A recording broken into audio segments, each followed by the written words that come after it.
حضرت عثمان رضی اللہ تعالی عنہ کی خلافت کے اوپر امت کا اجماع ہے کہ حضرت عثمان رضی اللہ تعالی عنہ کو جو خلافت دی گئی تھی وہ انہی کا حق تھا۔ صحابہ کرام کا بھی اجماع ہے اور سلف صالحین کا بھی اجماع ہے، اور اس امت کے جو سب سے بہترین لوگ ہیں ان سارے لوگوں کا اس بات کے اوپر اجماع ہے کہ حضرت عثمان رضی اللہ تعالی عنہ کو جو خلافت دی گئی ہے، حضرت عثمان ہی اس کے اہل تھے، یہی اس کا حق رکھتے تھے کہ حضرت عثمان رضی اللہ تعالی عنہ کو حضرت عمر فاروق رضی اللہ تعالی عنہ کی شہادت کے بعد خلافت حضرت عثمان رضی اللہ تعالی عنہ کو دے دی جائے۔ اور حضرت عثمان رضی اللہ تعالی عنہ کی خلافت کے اوپر اعتراض بھی کیا جاتا ہے، اس کا بھی ہم تھوڑا سا جائزہ لیتے ہیں۔ عثمان بن موہب سے روایت ہے کہ ایک شخص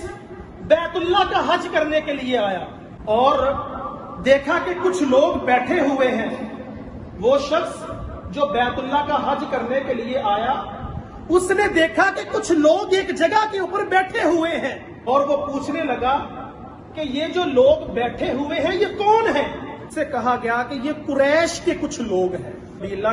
قریش کے کچھ لوگ ہیں، یہ بیٹھے ہوئے ہیں۔ پوچھا کہ ان میں سے شیخ کون ہے؟ اس سے کہا گیا کہ ابن عمر رضی اللہ تعالی عنہ یہ شیخ ہے، کیونکہ یہ حضرت عمر رضی اللہ تعالی عنہ کے بیٹے تھے اور نبی اکرم صلی اللہ علیہ وسلم کے صحابی بھی تھے۔ جتنا علم ان کے پاس تھا اس وقت کسی اور کے پاس نہیں تھا۔ تو وہ شخص جو بیت اللہ کا حج کرنے کے لیے آیا پوچھنے لگا کہ شیخ کون ہے، صاحب علم کون ہے ان میں سے؟ اسے بتلایا گیا کہ یہ ابن عمر ہے، حضرت عمر رضی اللہ تعالی عنہ کے بیٹے۔ وہ ان کے پاس آیا، بیٹھا اور پوچھنے لگا کچھ باتیں، اور اس نے حضرت عبداللہ بن عمر رضی اللہ تعالی عنہ سے کہا کہ میں آپ سے کچھ باتیں پوچھنا چاہتا ہوں، آپ نے ان باتوں کا مجھے صحیح جواب دینا ہے، اور میں آپ کو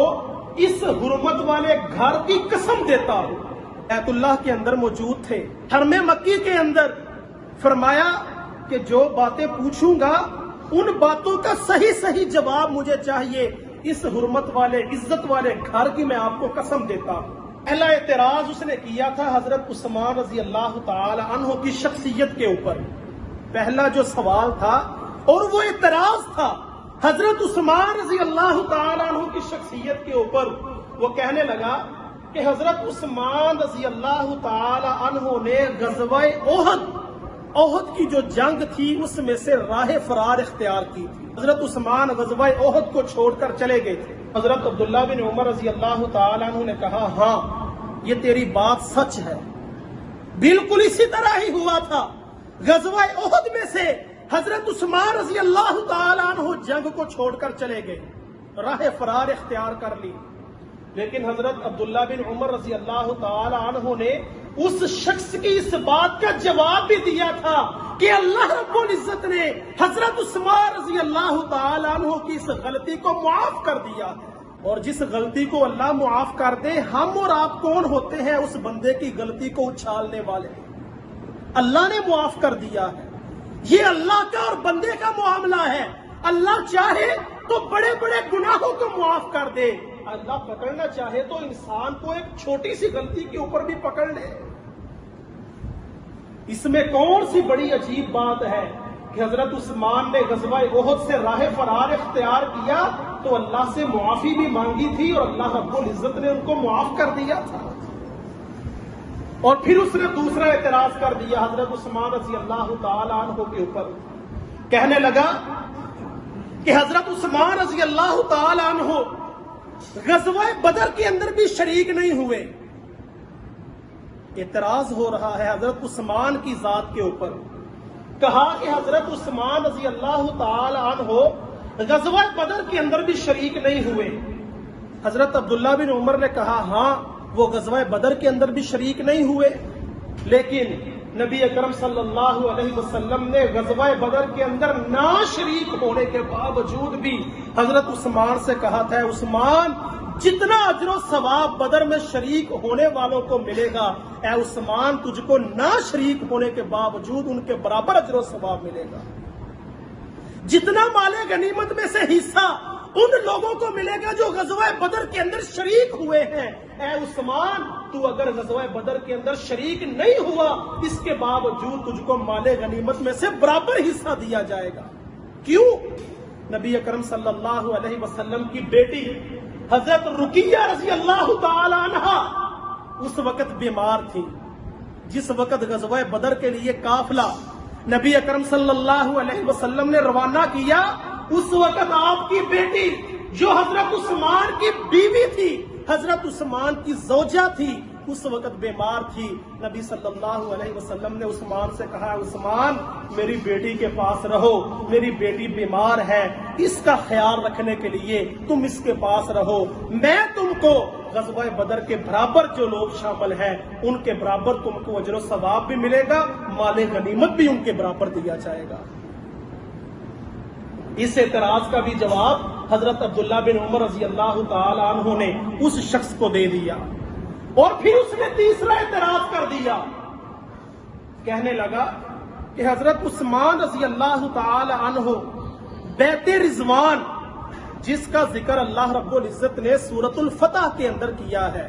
جس پر نبی اکرم صلی اللہ علیہ وسلم نے 1400 صحابہ کرام سے درخت کے نیچے بیٹھ کر صلح حدیبیہ کے مقام کے اوپر 1400 صحابہ کرام سے بیعت لی تھی، اس بیعت کے اندر بھی حضرت عثمان شامل نہیں تھے، یہ بھی اس نے اعتراض کر دیا۔ تو حضرت عبداللہ بن عمر رضی اللہ تعالی عنہ نے اس اعتراض کا بھی جواب دیا کہ حضرت عثمان رضی اللہ تعالی عنہ مکے والوں کے ہر دل عزیز شخصیت تھی، اس سے بڑھ کر کوئی بھی ہر دل عزیز شخصیت نہیں تھا مکے والوں کے لیے۔ تو نبی صلی اللہ علیہ وسلم نے حضرت عثمان کو اپنا سفیر بنا کر مکہ روانہ کیا تھا، اور جب بیعت کا وقت آیا حضرت عثمان کے قتل کی افواہ کو پھیلا دیا گیا کہ حضرت عثمان کو مکہ والوں نے قتل کر دیا ہے، تو نبی اکرم صلی اللہ علیہ وسلم نے بیعت لی تھی صحابہ کرام سے، اور جب بیعت مکمل ہوئی نبی صلی اللہ علیہ وسلم نے اپنا دایاں ہاتھ اپنے بائیں ہاتھ کے اوپر مار کر کہا تھا، ھذا ید عثمان، یہ عثمان کا ہاتھ ہے، یہ عثمان کا ہاتھ ہے، یہ عثمان کا ہاتھ ہے۔ نبی صلی اللہ علیہ وسلم نے اپنے دائیں ہاتھ کو عثمان کا ہاتھ کہا ہے، اور حضرت عبداللہ بن عمر رضی اللہ تعالیٰ عنہ نے اس شخص سے کہا، اب جاؤ اور آئندہ اس کے بارے میں بات نہ کرنا۔ ان اعتراضات کا جواب حضرت عبداللہ بن عمر رضی اللہ تعالیٰ عنہ کا آج بھی احادیث کی کتابوں کے اندر موجود ہے، اور یہی اعتراض بار بار ہر سال کچھ لوگ حضرت عثمان رضی اللہ تعالیٰ عنہ کی شخصیت کے اوپر کرتے ہیں، یہی اعتراض۔ ان اعتراضات کا جواب تو حضرت عبداللہ بن عمر رضی اللہ تعالیٰ عنہ نے دے دیا ہوا ہے۔